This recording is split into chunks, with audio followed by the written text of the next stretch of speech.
Hi guys, I'm Erik Voss, and this is a breakdown of The Walking Dead Season 7, Episode 14, The Other Side. This episode showed that the best way for two frenemies to finally see eye to eye is to go on a suicide mission together. It also left us with this mystery shadow, which is clearly Beth, guys. Come on, hashtag Ghost Beth. And I'll get to that later, but there's a lot to cover in this episode, and let's get started with these opening images. So this episode has one of the more interesting openings that we've seen this season. A full 5 minutes with no words whatsoever. Just a montage from around the hilltop. And the first thing we see is this shot of Maggie as she transitions from a blurry, unfocused state to this sharp focus close-up as the people of the hilltop work around her. And I think this is meant to convey Maggie's clear vision as a strong leader as the hilltop gears up for war. We see shots of the blacksmith making spearheads, and Maggie teaching the hilltop cannon fodder how to throw a knife, and Maggie writing up to-do lists. See, this is what a good wartime leader does. She realizes it requires a team effort, patience, and strategy. But remember, this episode is called The Other Side. And I think it's titled that because it shows the duality of one side facing another opposing side. And in this opening montage, that other side is Sasha. All of these opening shots contrast what it means to be a true leader like Maggie with what it means to be a lone warrior like Sasha. Unlike Maggie, Sasha is shown to be alone throughout all of this, brooding as she prepares for war in her own way. And the conclusion of these images is that true leaders are rewarded with community and life, symbolized by Maggie looking at her ultrasound, whereas lone warriors only find loneliness and death, symbolized by Sasha stacking rocks on Abraham's grave. And during this montage, we get this moment with Maggie and Daryl. Notice how Daryl refuses to look at or talk to her. Now, we later learn why Daryl still feels guilt for Glenn's death, but it's cool how they're able to communicate this to us non-verbally. I also like that we see Maggie regaining her composure before she heads back inside, a true leader. We also see the opposite of a true leader, with Gregory suspiciously watching them from inside as Maggie and the other Hilltoppers clearly talk shit about him. Like, rather than doing anything to be part of this war effort, we only ever see Gregory cowering inside his office, getting drunk, and trying to spit game with the saviors. Okay, moving on after the credits to Maggie and Jesus. Now, Jesus reveals some of his backstory here, that he grew up in a group home, and one other little detail that's from the comics, but not yet revealed on the show. I always found it hard getting close to anyone. Neighbors, friends, boyfriends. So yeah, this kind of recontextualizes who Jesus was looking at in the episode last season. And Jesus talks about how bringing Maggie and Sasha into the community has in turn made him feel more part of the community. And when Sasha hears this, she hangs back. Now, why does she do this? That's because, unlike Jesus and Maggie, Sasha does not want to feel part of the hilltop because she knows that she's about to leave it behind. And real quick, notice how Maggie suggests to Jesus that they need riot gear. Thing is, what we really need is riot gear.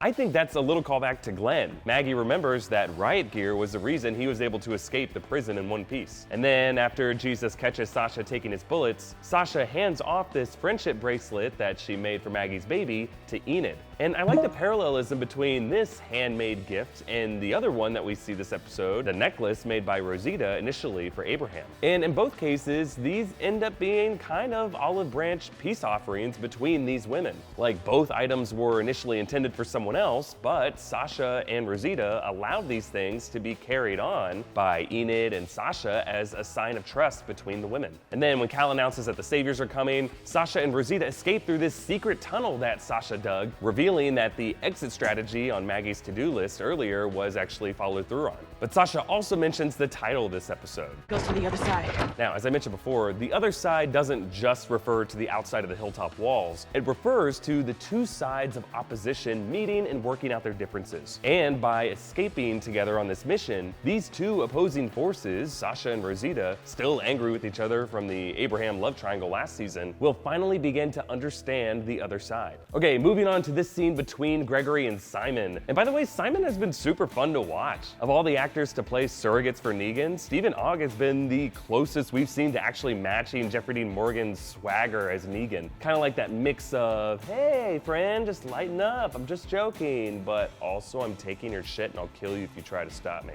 And then notice this exchange between them. You're a gin man, right? Man of shifting specifics, taste and transition. I'm into tequila now. Now, Gregory is referring to episode 5 when Simon took his scotch and mentioned that he was a gin man. This is, Scotch. well, not just... Hate this stuff. Tastes like ashtrays and window cleaner. I'm a gin man. And the fact that Gregory remembers this shows that he's trying to placate Simon with little personal details about him. Kind of like those old school networking notes people would write on Rolodexes. Which, by the way, is a thing that I only really know about from The Office.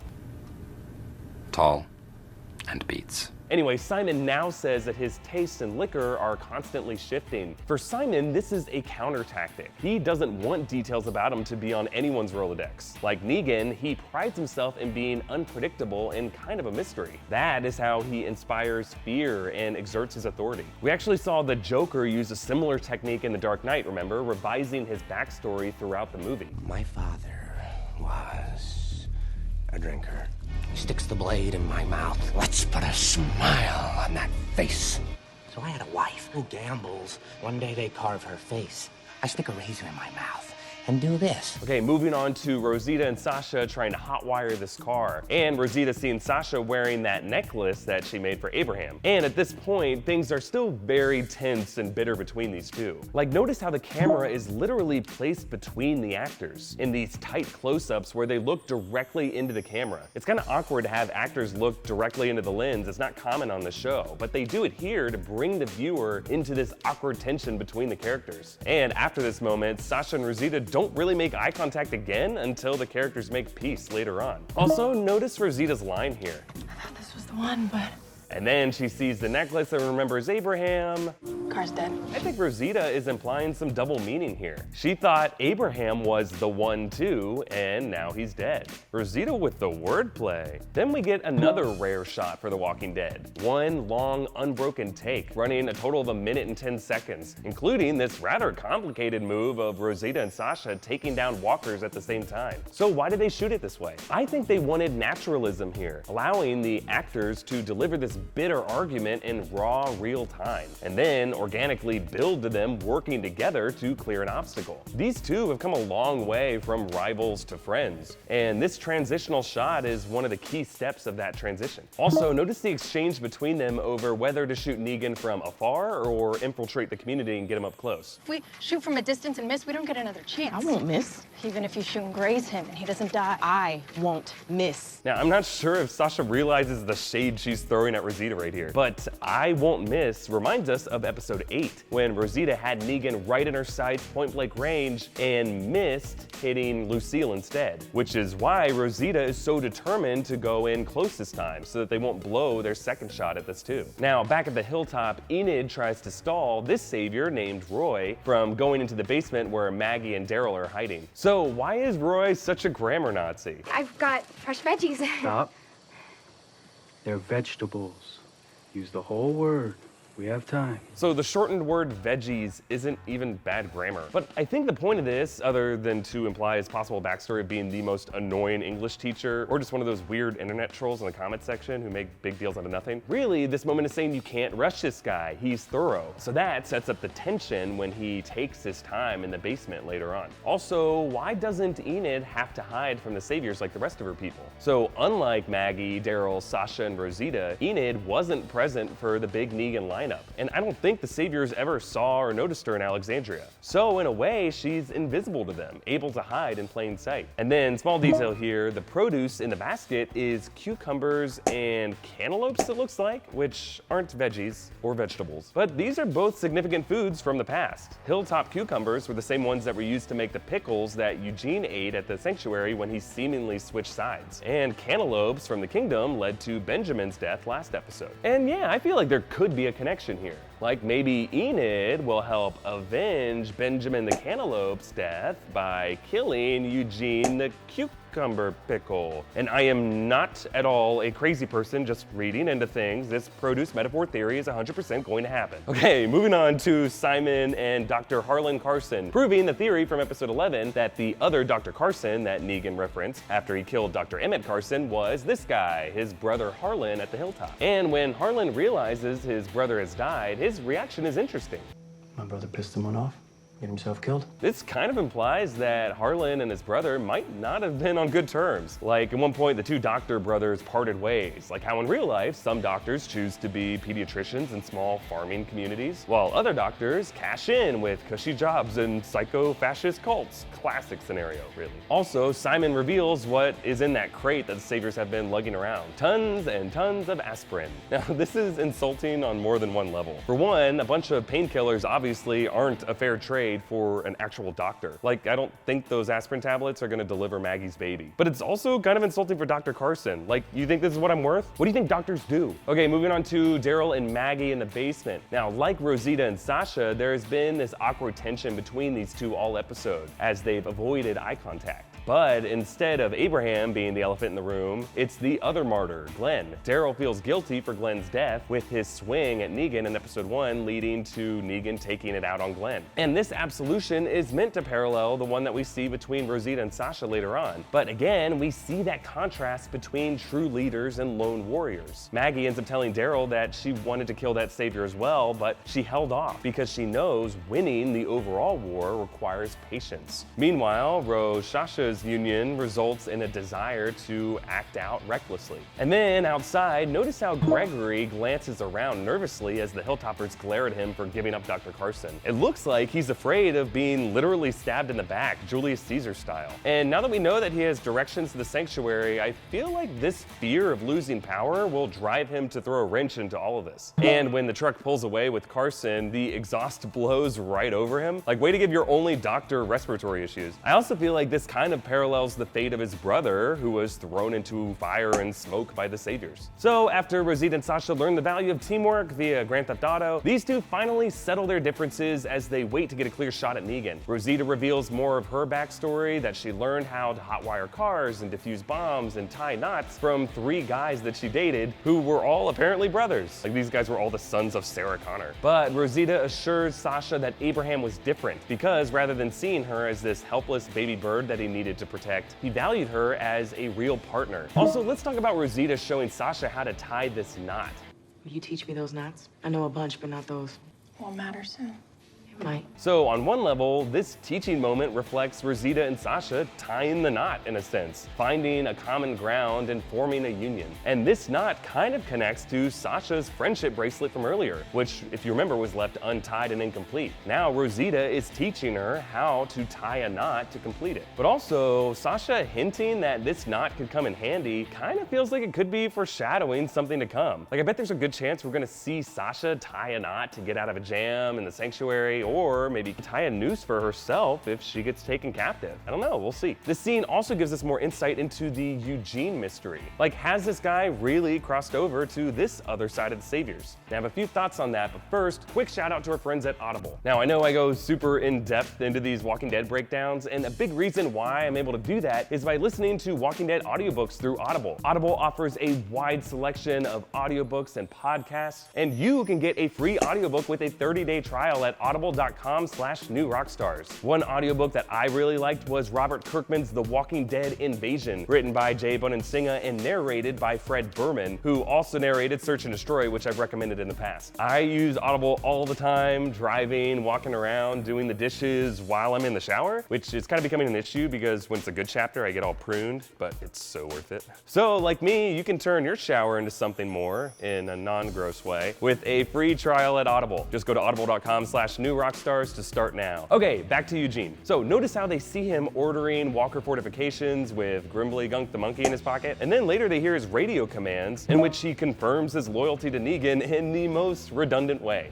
Any questions should be directed to yours truly, Dr. Eugene Porter, Chief Engineer, also known as Negan, who I am. So it's interesting that even after all of this, Rosita's interpretation is that Eugene is working an angle. This is a big deal. It wasn't too long ago that she viewed Eugene as a useless coward. So the fact that she assumes he hasn't betrayed them, as appears to be the case, but is actually working as a double agent for them, shows that Rosita really has changed her mindset. But is she right to assume this about Eugene? Like, is this really an act, or is Eugene genuinely loyal to Negan? And I know more and more it looks like Eugene has indeed turned on his old friends, especially by the end of this episode. But I will say, the fact that Eugene keeps feeling the need to reassure everyone that he is Negan in this awkward way, repeating "that's who I am," and correcting PDQ pretty damn quick to PFQ pretty fucking quick to sound more like Negan, it all just sounds insincere to me. Like, I get that he would be nervous back in episode 11 when he was still new, but now the guy is chief engineer, a top-ranking savior. And if he was truly loyal to Negan, I don't think he would sound this desperate to prove his loyalty again and again. I don't know, it's just my 2 cents. I'll come back to Eugene, but first we get this scene between Jesus and Gregory. Now, Gregory tries to divide and conquer his threats to his power by giving Maggie job assignments and ordering that she can't live with Jesus anymore. And then notice what he says to Cal about the tequila.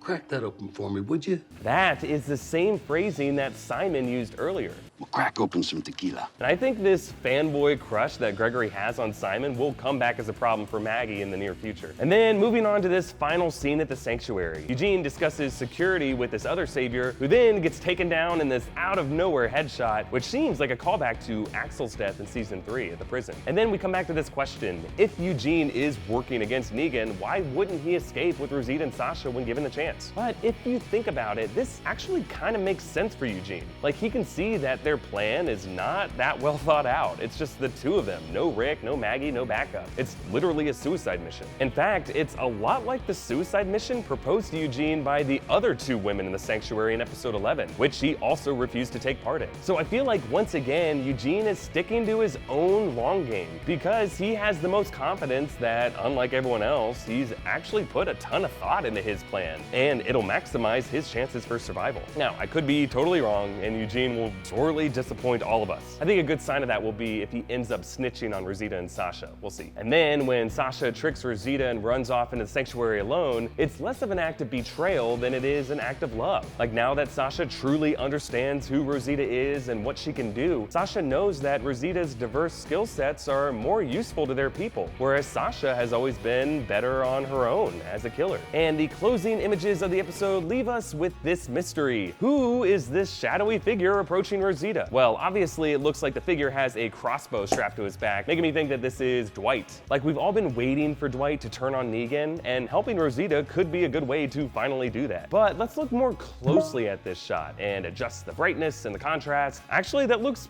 pretty clearly like Daryl. Remember, Daryl did get a new crossbow from the Kingdom, and he was wearing it earlier when he realized Rosita and Sasha were missing. Also, Daryl does know how to get to the sanctuary. So I feel like this cliffhanger was designed as a fake out to look like Dwight, when really it's Daryl come to get Rosita out of there. Now, will they be able to save Sasha too, or will her tortured soul cross over to the other side? Okay, looking ahead to next episode, episode 15, titled Something They Need. The sneak peek scene shows Maggie actually saying these words to Gregory.